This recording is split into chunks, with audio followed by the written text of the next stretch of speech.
A new industry-wide coalition of 29 major healthcare companies has come together to simplify prior authorization for medical treatment. Joining us now on that and much more, Dr. Mehmet Oz, administrator of the Centers for Medicare and Medicaid Services. And when you sat down, we did talk a little bit about some of the fraud that you've uncovered, but we introed you with this other issue, which I think it's kind of interesting because it's almost diametrically opposed to trying to uncover fraud. We need, I guess, these United Healthcare recently decided to streamline authorization for a lot of this stuff because they've been criticized so much. So 30% of the procedures are going to be easier to do now. This is a huge initiative for you, and it could be really, really important for what we reimburse and what we don't, for patients to be able to do this quickly without a lot of paperwork. And we've got AI and all this stuff. Can't we do it in a great, more facile way? Without question. It is the single issue that angers patients more than anything.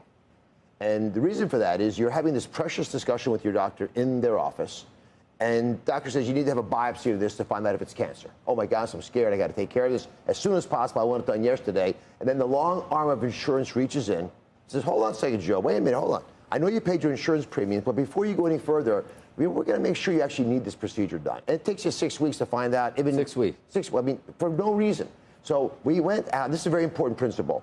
The president said, look, you can make laws, you can pass rules and regulations, but you also have the power to convene.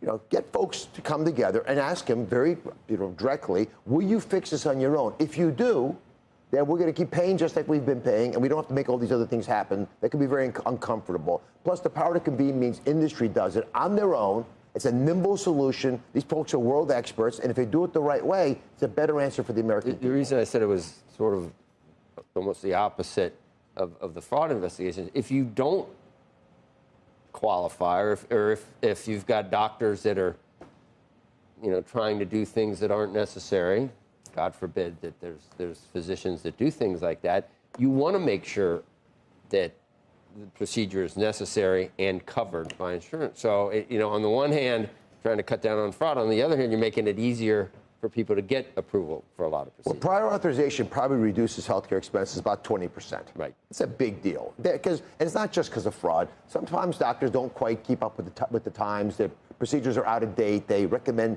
the wrong medications, the wrong tests. They do the wrong procedures. No one's perfect. Not every doctor finishes top half of the class, right? Half don't.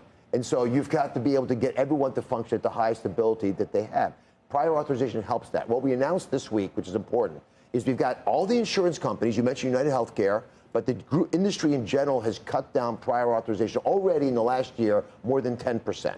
And they're rapidly going towards the goal we set for them, which is being able to do it immediately. You see your doctor in that office visit I described, they can describe almost immediately whether you're eligible or not and move on. But the problems are the doctors are faxing back answers. We want to axe the fax. From now on, it needs to be digital. Joe, remember, when the data doesn't flow, there's friction in the system. There's a reason for friction. People make money when there's friction. They're toll takers who charge you a little something extra for the effort to get past the friction in the system. We want doctors and insurance companies talking with electronic medical record systems directly. They're now committed. There's a watering hole, basically, safe place. Everyone goes. They're starting to exchange data immediately. They're beginning to trust each other enough so that if you're in the doctor's office, the insurance company can reach into the electronic medical record, know that Joe deserves to have this procedure, and they're going to get it immediately authorized so there's no more arguments. And there was a controversy with United Healthcare, I think, in Medicare Advantage, right? For doctors looking at some arcane conditions that maybe someone has, maybe they don't have, and then prescribing all kinds of procedures and drugs for that too. Do you remember that situation? Oh, very well. It's called upcoding. Upcoding. They'll go to your office or to your home, and they'll say, hey, listen, I'm going to examine you for things that you may have that I'm not going to treat.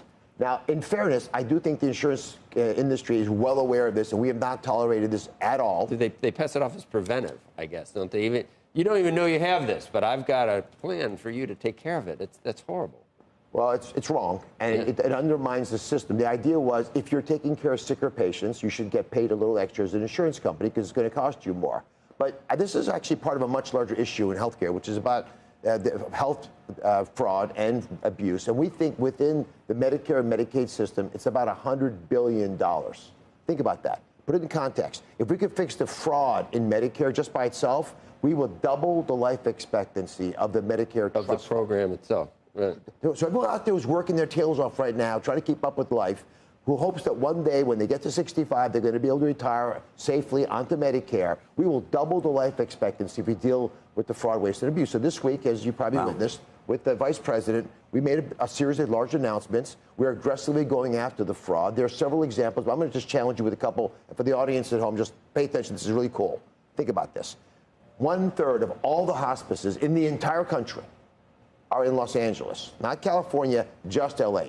Here in New York City, the #1 job, all these people working out here, #1 job in New York City, personal care services. That's someone's carrying the groceries upstairs for their parents, and they're getting paid for it. Or they're driving them to the doctor's office, getting paid for it. These two phenomena are stunning to me because they're aberrations so large. In any other sector, you would have picked it up years ago. In California, as an example, the Auditor General warned the current governor that there was a problem with hospice fraud. But remember, if you're stealing people's money when they're most vulnerable, you'll steal their health, you'll steal their life, which is what we're finding in California. So we, this week, announced that we're going to suspend payments on 800 hospices in California. 800. How many are in LA? Almost all of them? There are about 1,800 in LA. So almost half, and we're still going.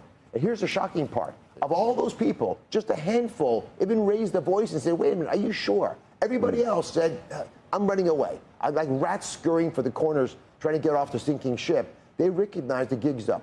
Here in New York, I've got a major concern because if you have a jobs program with Medicaid money, which is what's happened here, because that's the question you should ask yourself.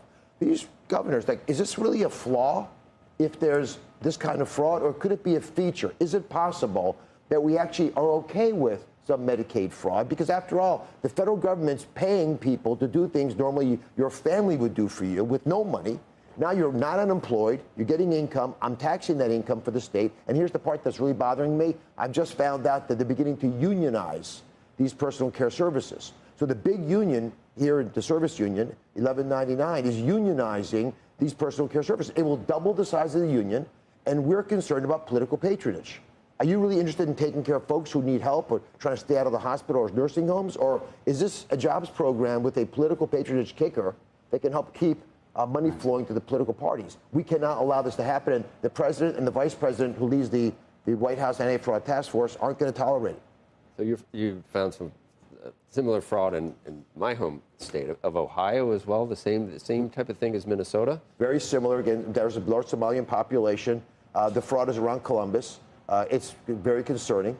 And like Minnesota, where we actually had to defer payment, we've stopped paying about $350 million to Minnesota because they just couldn't show us the numbers. You worry about that people that need it aren't going to get it?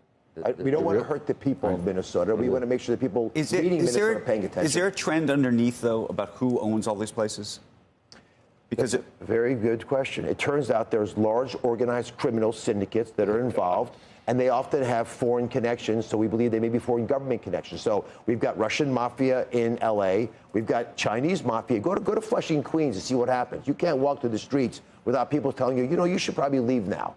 And these are organized, very well-oiled efforts to suck money out of the Medicaid and Medicare systems. They go into these accounts that quickly are laundered, right, and then they're shipped overseas. 1/3, let's go to Florida. It's not just a blue state issue.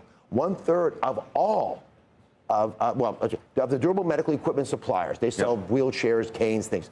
So there are twice as many of those as McDonald's in South Florida. And they're run by Cubans frequently. When they're approached by law enforcement, they flee back to Cuba, and the money disappears off to the Cayman Islands. So the goal for us is the money never leaves the building. The agency that the president's having me run, CMS, which is Medicare, Medicaid, we cover about 170 million lives.